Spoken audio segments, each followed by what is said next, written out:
Welcome back to Up in the Northwoods. Today we start video 2 of firewood processing. So we get to go play with our wood again. So, no, just kidding. We're going to go and head back into the back wood lot, and we're going to start processing, I believe, maple first. Mixed hardwood, but there's a lot of maple in it. So we're going to get after that first. So we're going to take you along, and hopefully the day goes good and we get major production. But we will be back there the next 4 days. So come along, let's go make some wood. Well, we got the oak done up by the house in that big pile. We're thinking around 9 cords cut and split here. There's some bigger splits in there. As the wood, we had some big 20-inch wood. There's some bigger splits in there, but we're gonna be re-splitting it all anyway. So we think there's around 9 cord there. And then the maple pile, we think there's probably around 7 cord, because we pulled out some of the little stuff that we didn't run through right here. And you can see the piles are all gone down there now. We got that back opened up, but we had some stuff pull us away while we were cutting, so we didn't get as much done as we wanted to in the first couple days. But now we're moving back to the wood yard, and we're going to be cutting up some mixed hardwood, and then we're going to go to the oak and see how much we can get done within this week that we have the processor rented. Well, this is what we're going to be tackling this morning. There's maple, beech, ash in here. We got this one pile. There's 2 piles here.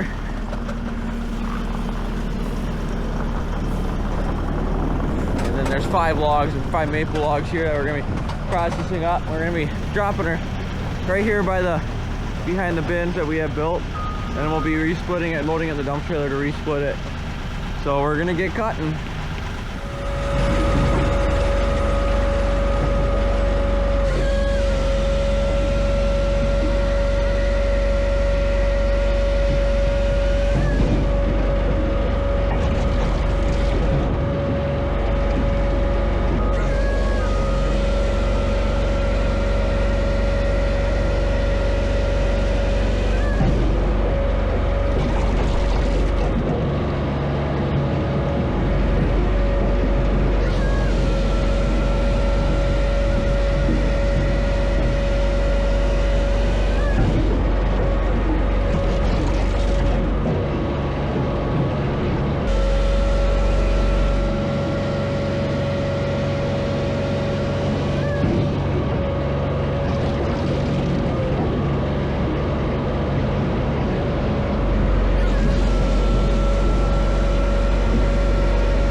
We were gonna move the processor ahead so we didn't have to move the pile, but then we don't have enough room to load the live deck with those small trees over there if we move it ahead.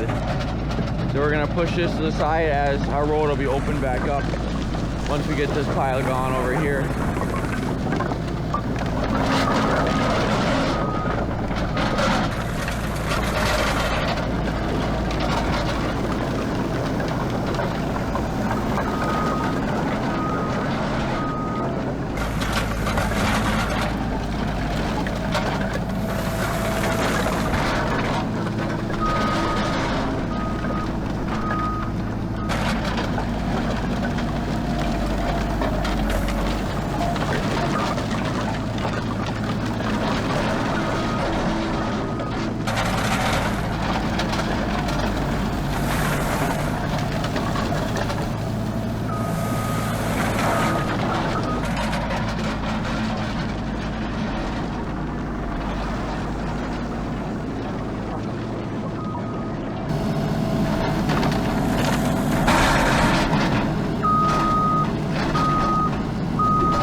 Well, we got that mixed hardwood done. That was piled up over here. Those 2 rows. There's some big ones left and that stuff, and some really dirty stuff that we separated. And there's a little stuff over there that wouldn't go through because it's a little small. But we ended up with quite a bit of mixed hardwood. We're moving on to the oak right now. It is Saturday afternoon. We're gonna start the oak tonight, and then process some more in the morning, and then we got a wash machine. But they're calling for 2 to 3 inches of snow tomorrow, so as you see, we had to push a lot off. Got quite a pile though. We don't even know how much there is here. My guess is probably around 20 to 25 cord. That's what my guess is, but I don't know for sure. So we got a lot of resplitting to do though. As you can see, there's some big stuff there. But he's moving the birch right now so we can start piling up for the oak. Now we're gonna get the processor moved over there right now. Well, we actually got 1.5 inches of snow, and we started this last night. We processed up probably just over a cord last night. Then it got dark, so we couldn't see any dirt that was on the wood, so we didn't want to keep processing. But today's Sunday, we're gonna get started, get to see how much we can get done. But we gotta shut down earlier today because we gotta clean the machine, we gotta fuel it up and everything, get it ready to bring it back right away in the morning. So we're gonna get cutting here, get everything warmed up, and we'll see you guys then.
We're gonna finish up that pile over there in the woods, and then we're gonna get on this one.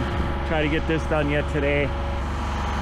We have a lot more to go, as you can see in the distance, but we knocked out quite a bit of wood for having the issues we've had. And now it's snowing again.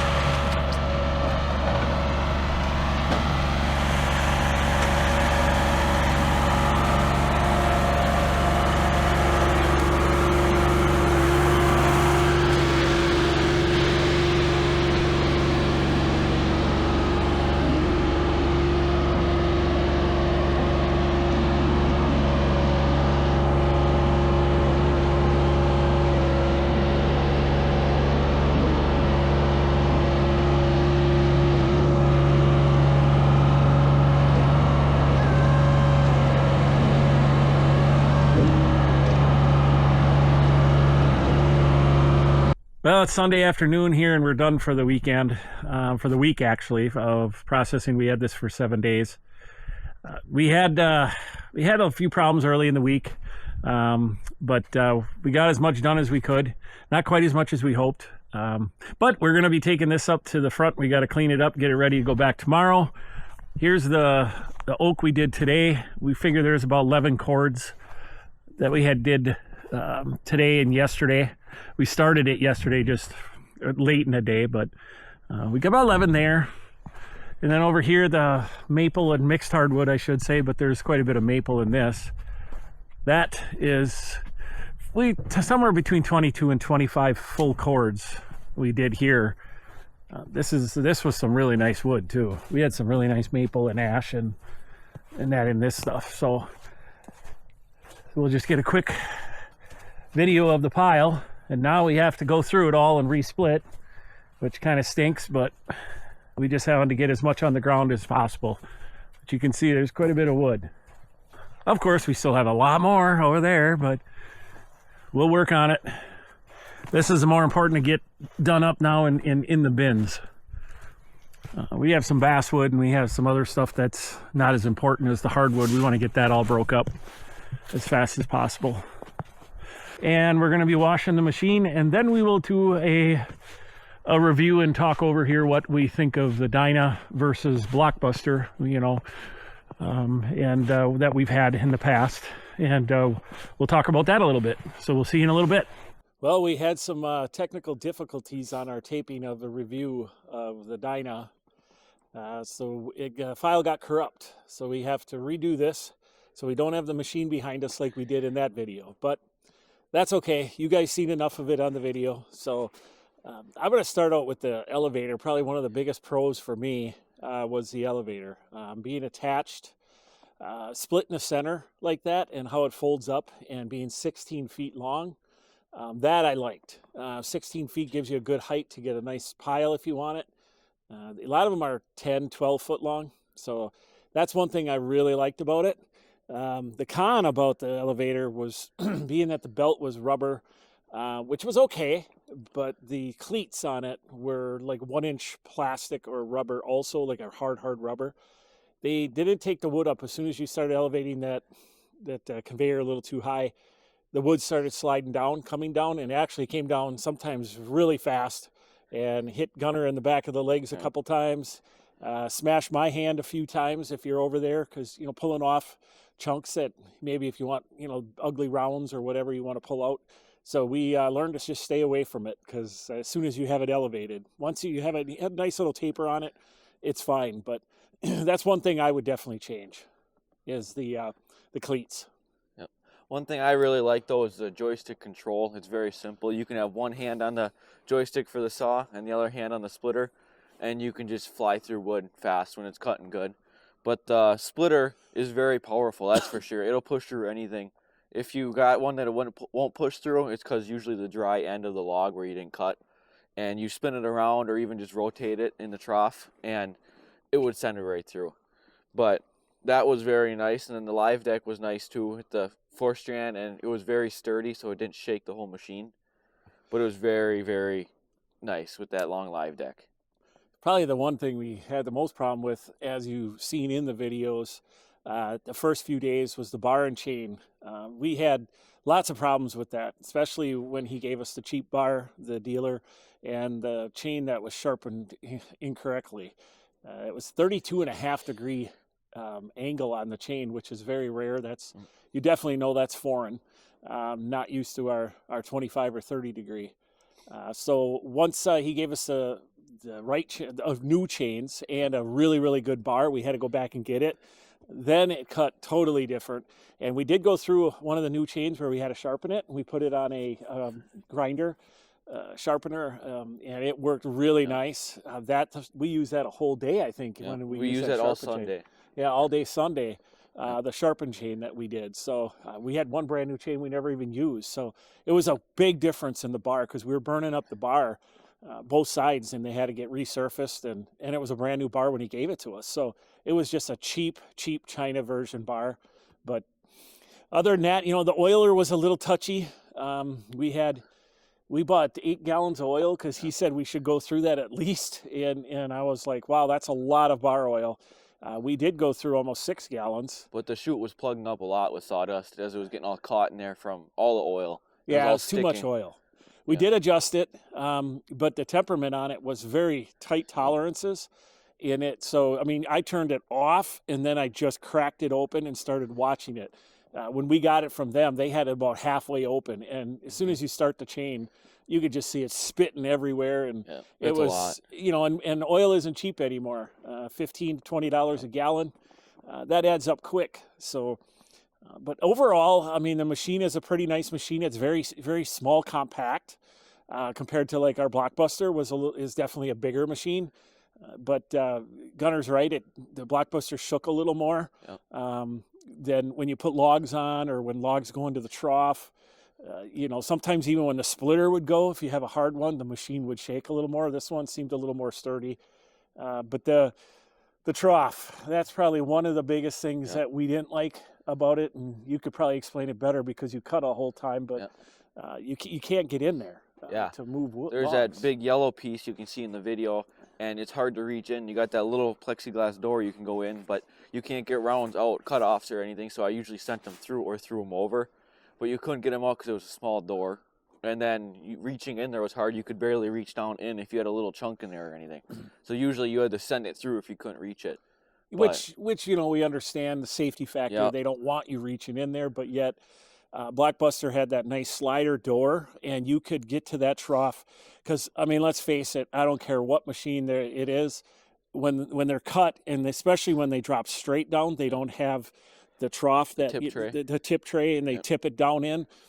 They fall crooked, and that's why Easton put their rollers on theirs. So they can adjust it to get it back in, which that always doesn't work, as you see on Chris's videos in the wood yard. So they try to fix it, but it's always going to have that. So you want to be able to do that, and to get a picaroon or something through that little door on the Dyna and try to do it that way, you're hitting your elbows on the steel, and I think that needs to be redesigned and have a nice safety door that you slide, and then you can straighten those rounds out. Because, of course, us being woodhounds and selling firewood, we want our splits as nice as possible. That's what we're doing, is to sell nice wood, not trash.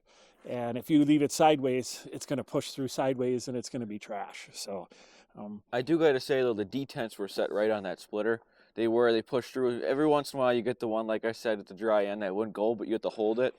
But otherwise, the detents were set perfect, and it pushed through almost all of it. Yeah, our Blockbuster stopped a lot. Yeah, we had to hold it to push through. I think the detents should have been set a little different on those, on all the machines we had from Blockbuster. But overall, it's a nice machine. The motor, it's got a cat on it. It had a lot of power. It never really grunted. Like you hear some people cutting, and their motor, when they're cutting. But the new ones do have they have a 49 horse. I think this one was a 40 because it was a 2021 model. Yeah, so they might have did improvements like the cleats and, different. I know that the chamber is still the same with the door and everything, which, I don't think that yellow piece it's bolted on, I don't think that would be on very long if we had one. Because we want to be able to move those chunks, and we know to stay away from the bar and chain. And I've got 20 years almost experience operating a firewood processor, so I know what to do and not to do. So But overall, it was a nice machine. Yeah. A little pricey for what they are. We did get a quote on a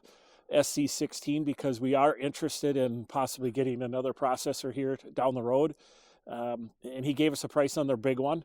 And it was like 103,000, I think, and a little pricey for that little machine, and just certain things quirks I didn't like about it. But we are looking at other brands, you know, Blockbuster again, and we're going to talk to Andrew. His new machine he just came out with is kind of impressive. The Evo. Yeah, the Evo, it looks pretty neat. Yeah. You know, it's a small little machine. I don't need those big monster machines anymore doing 150 cords a year that we're going to do, something like that.